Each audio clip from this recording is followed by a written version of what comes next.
अब देखेंगे step 4।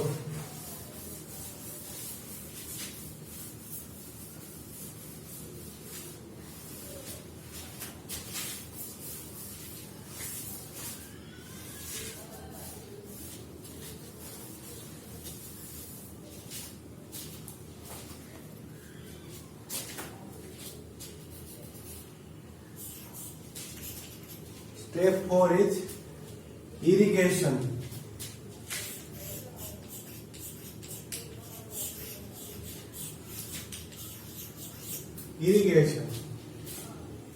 Irrigation का मतलब होता है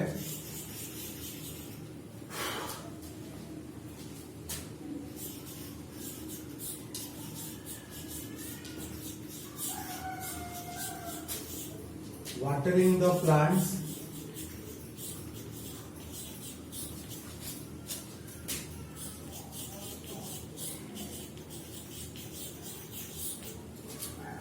at the time of its need.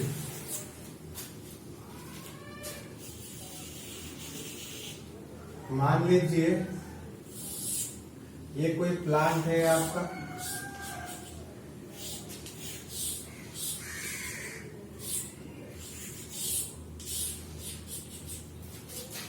तो प्लांट को वाटरिंग का सबसे जो सही टाइम होता है दैट इज मॉर्निंग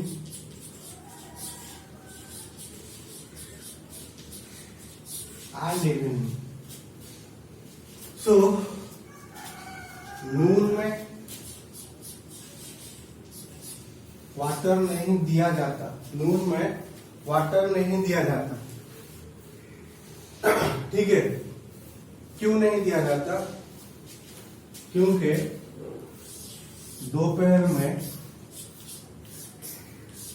धूप ज्यादा होती है, धूप ज्यादा होगी, जो प्लांट है इसका रेस्पिरेशन प्रोसेस बढ़ जाएगा, रेस्पिरेशन बढ़ जाएगा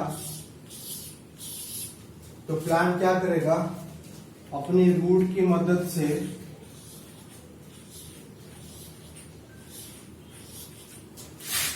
ऑक्सीजन गैस को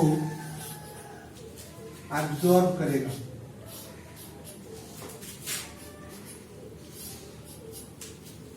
तो अगर आपने नून टाइम में प्लांट को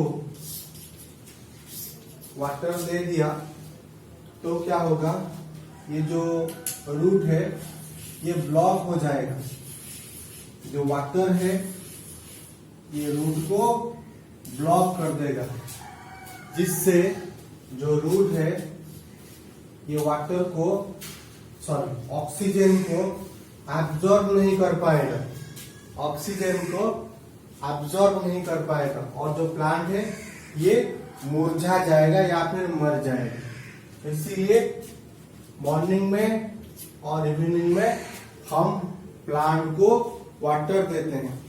वाटर देने से क्या होता है, हमने पहले जो भी मैन्योर दिया था वो सब मैन्योर यहाँ पर सॉइल में प्रेजेंट है। जब आप वाटर दोगे तो ये मैन्योर क्या होगा, डिजॉल्व हो जाएगा और जो रूट है ये इसे आराम से एब्जॉर्ब करके ये लीफ तक पहुंचा पाएगा, इसीलिए वाटरिंग किया जाता है, ठीक है।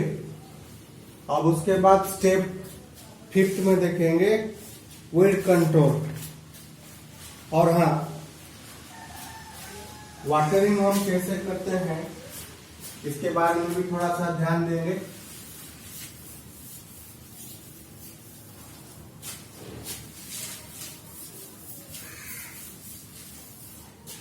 इरिगेशन के लिए हमारे पास है ट्रेडिशनल मेथड और मॉडर्न मेथड।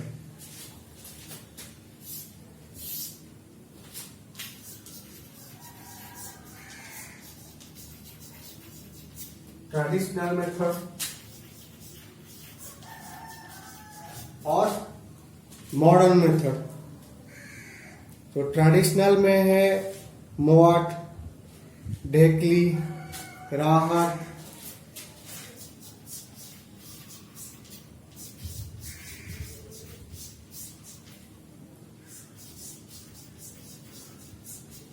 और मॉडर्न में है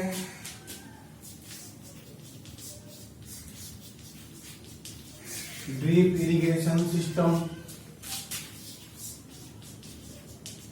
और स्प्रिंकलर सिस्टम। ये तो ट्रेडिशनल मेथड में हम बुलेट कार्ट की मदद से या बुल की मदद से रिवर से पानी को उठाते हैं और फील्ड में डालते हैं। लेकिन यहाँ पर ड्रिप इरिगेशन में और स्प्रिंकलर सिस्टम में हम इलेक्ट्रिक पंप का इस्तेमाल करते हैं। स्प्रिंकलर में वाटर को बिल्कुल एकदम स्प्रे किया जाएगा, और जो ड्रिप इरिगेशन होगा, ड्रिप इरिगेशन में क्या होगा, जो प्लांट है आपका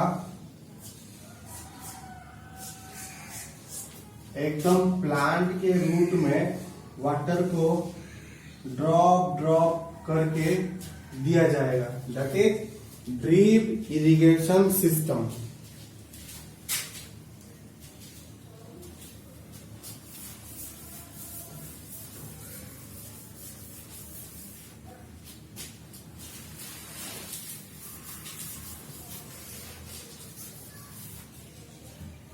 नेक्स्ट स्टेप 5,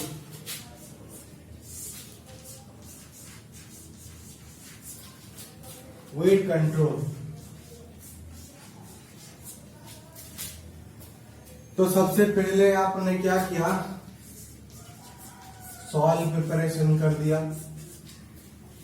उसके बाद आपने सोइंग कर दिया, उसके बाद आपने मैन्योर को डाल दिया, उसके बाद आपने इरिगेशन कर दिया। तो जब आपने मैन्योरिंग और इरिगेशन कर दोगे, उसके बाद क्या होगा,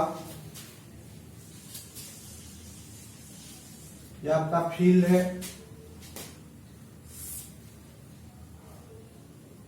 और ये है आपका मेन प्लांट।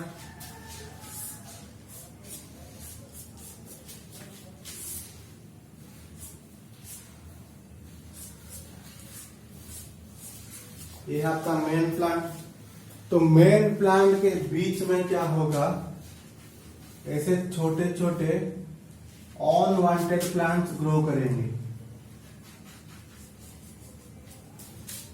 ठीक है, अनवांटेड प्लांट्स ग्रोथ करेंगे, जैसे ज़ैंथियम,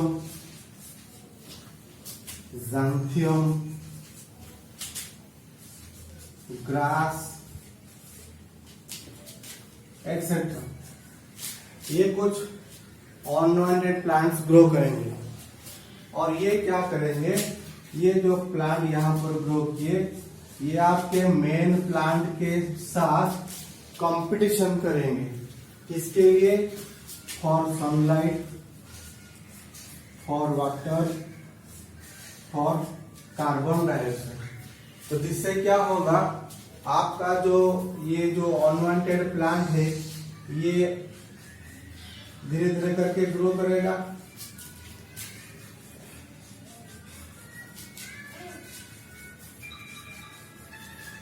और जो मेन प्लांट है आपका, ये ठीक से ग्रो नहीं कर पाएगा। ये जो मेन प्लांट है आपका, ये ठीक तरह से ग्रो नहीं कर पाएगा। तो वीड कंट्रोल में हम क्या करते हैं, वीड कंट्रोल में हम क्या करते हैं, ये जो अनवांटेड प्लांट को हम रिमूव करते हैं। वीड कंट्रोल का मतलब रिमूवल ऑफ अनवांटेड प्लांट्स,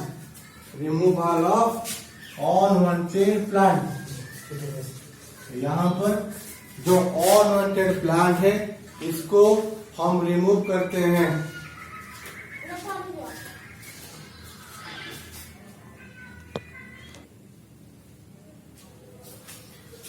सो यहाँ पर हम क्या करते हैं, यहाँ पर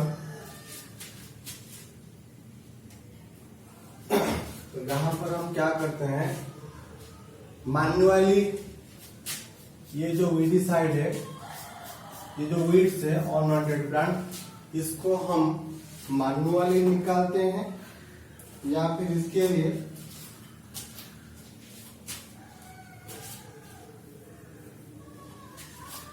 इसके लिए हम वीडिसाइड जो केमिकल होता है दैट इज 2,4-D 2,4-डाइमिथाइल अमोनियम, इसका इस्तेमाल हम करते हैं। जिससे क्या होगा, जिससे जो वीड्स है आपका ये मर जाएगा, और जो मेन प्लांट है हमारा ये बहुत ही अच्छी तरीके से आराम से ग्रो कर पाएगा। ठीक है, सो ऐसे किया जाता है यहाँ पर वीड कंट्रोल। अब हम नेक्स्ट स्टेप की ओर चलेंगे, दैट इज हार्वेस्टिंग।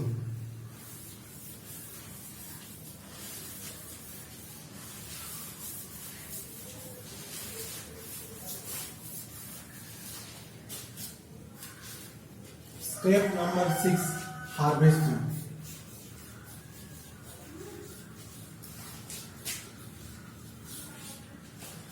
अब आपका जो प्लांट है ये पूरी तरह से राइप हो गया।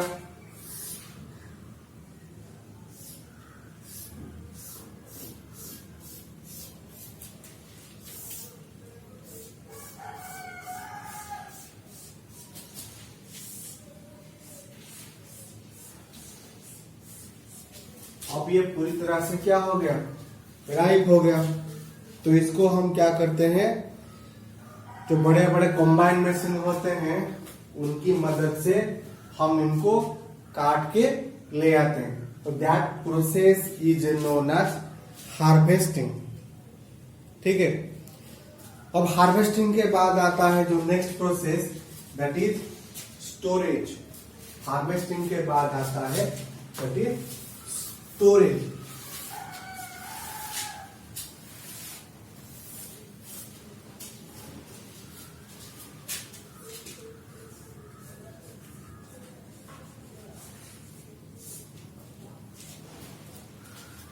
यहां पर ध्यान देंगे आप, जो स्टोरेज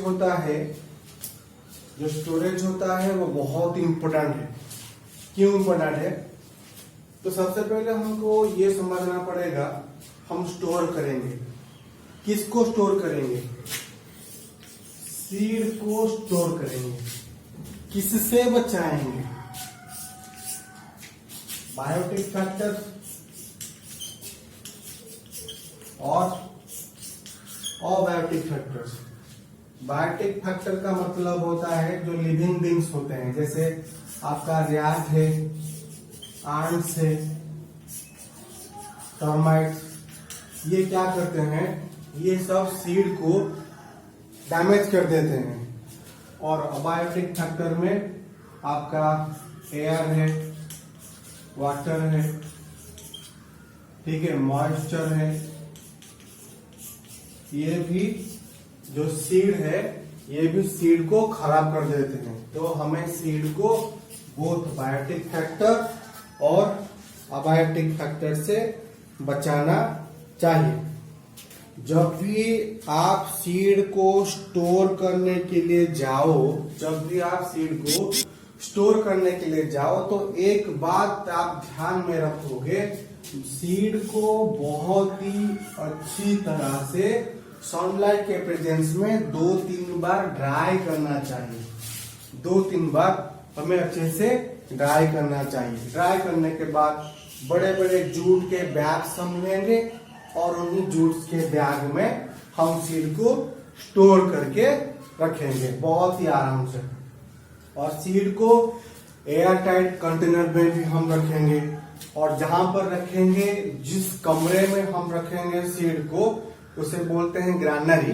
जहां पर, जिस जगह पर सीड को स्टोर किया जाता है दैट इज कॉल्ड ग्रैनरी। और उस स्टोरेज है, जो स्टोरेज रूम होगा, जिस रूम में हम सीड को स्टोर करेंगे, उसी रूम को बहुत ही अच्छी तरीके से हमें फ्यूमिगेट भी करना पड़ेगा।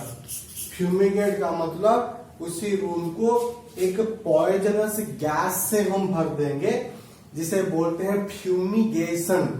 जिससे क्या होगा, उस रूम में कोई भी इंसेक्ट नहीं बढ़ पाएगा। That process is known as fumigation. ठीक है। और जो सीड होगा उसे हम क्या करेंगे, बहुत ही बड़े बड़े कंटेनर में हम सेव करके रखेंगे, जिसको हम बोलते हैं सिलोज। बहुत ही बड़े बड़े कंटेनर में हम सेव करके रखेंगे। तो बहुत ही आराम से अगर हम ये जो 7 एग्रीकल्चरल प्रैक्टिस हम पढ़े, soil preparation, sowing, addition of manure, irrigation, weed control, harvesting और स्टोरेज, अगर इन्हीं स्टेप्स को हम फॉलो करेंगे तो हमको एक बहुत ही बढ़िया प्रोडक्शन मिलेगा, जिससे जो हमारी आने वाली पीढ़ी, उनको फूड शॉर्टेज की जो समस्या है उससे जूझना नहीं पड़ेगा। ठीक है।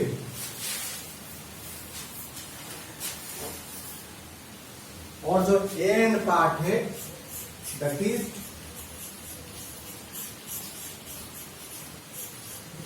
Animal husbandry. अब ये क्या है? एनिमल हस्बेंड्री का मतलब क्या है? Farming of animals for food. हम जैसे पोल्ट्री फार्मिंग करते हैं, कैटल फार्मिंग करते हैं, बी कीपिंग करते हैं, पिसिकल्चर करते हैं। ये क्या होता है? हम फार्म करते हैं। किसकी फार्मिंग करते हैं? एनिमल्स की फार्मिंग करते हैं। क्यों करते हैं? For food. This is known as animal husbandry. So in agriculture, plant farming हो या फिर एनिमल फार्मिंग हो, दोनों फार्मिंग के मदद से हमें फूड मिलती है, और ये फ्यूचर के लिए भी हम बचा के रखते हैं, और आगे फूड की कमी ना हो, इसीलिए हम एग्रीकल्चर के साथ साथ एनिमल हस्बेंड्री भी करते हैं। तो यहाँ पर खत्म होती है ये चैप्टर। तो आशा करता हूं आप लोगों को ये चैप्टर बहुत ही अच्छा लगा होगा, और मैंने तो अपनी कोशिश की है, उसी लेवल पे नहीं की जहां पर मैं खुद सैटिस्फाई हूं कि हाँ मैंने बहुत ही अच्छा लेक्चर दिया, मगर पहली बार कर रहा हूं इसलिए थोड़ा सा नर्वसनेस तो है। तो छोड़ो, कोई बात नहीं। आशा करता हूं आप लोगों को ये चैप्टर बहुत ही अच्छा लगा होगा। तो फिर मिलते हैं चैप्टर नंबर 2 में। तब तक के लिए बाय, कीप रीडिंग।